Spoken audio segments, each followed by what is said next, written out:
It's official. The Motorsport New Zealand Championship event scheduled for the end of March at Hampton Downs has been postponed. Yet another event affected due to the rapid escalation of the COVID-19 pandemic. With most of the season's major events like the New Zealand Grand Prix already completed, Motorsport New Zealand say for them it could be much worse. We've been pretty lucky. A lot of our events, especially in the club level, we can sort of run them within the government guidelines, and we ourselves have set out a policy around that, which is based off the government's guidelines, around the 500 people within an area sort of limit. So at the moment we've only had just under half a dozen events cancelled. But with so much in motorsport relying on sponsorship, the sport is already looking for ways to continue with or without the crowds.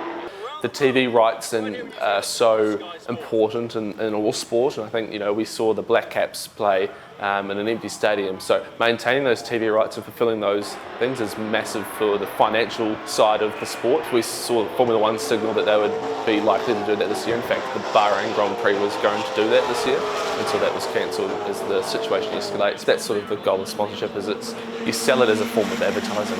It's a moving billboard that's travelling at 100 and something miles an hour through corners in front of massive crowds and on TV. With only New Zealand-based drivers in the next round at Hampton Downs, the postponed event isn't affected by international travel restrictions.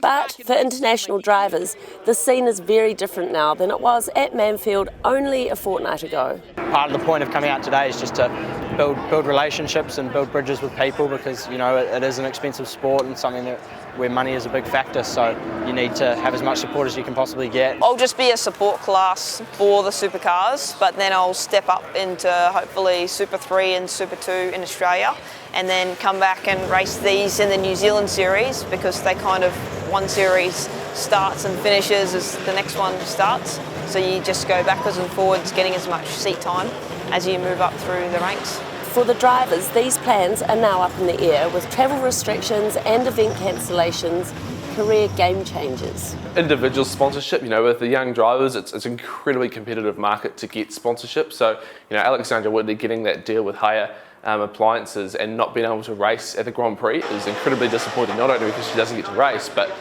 she doesn't get to really get a good start to that relationship with that company, which could be sort of pivotal in pushing her career a lot further than it's already gone. So it's certainly tough for the young guys and girls out there racing, making sure that they can, maintain those relationships even when there's no racing going on. That's the challenge. New Zealand Red Bull driver and Formula One hopeful Liam Lawson also looks set to come home after the Vietnam and Bahrain Grand Prix were both cancelled. Georgie Ormond, Local Focus.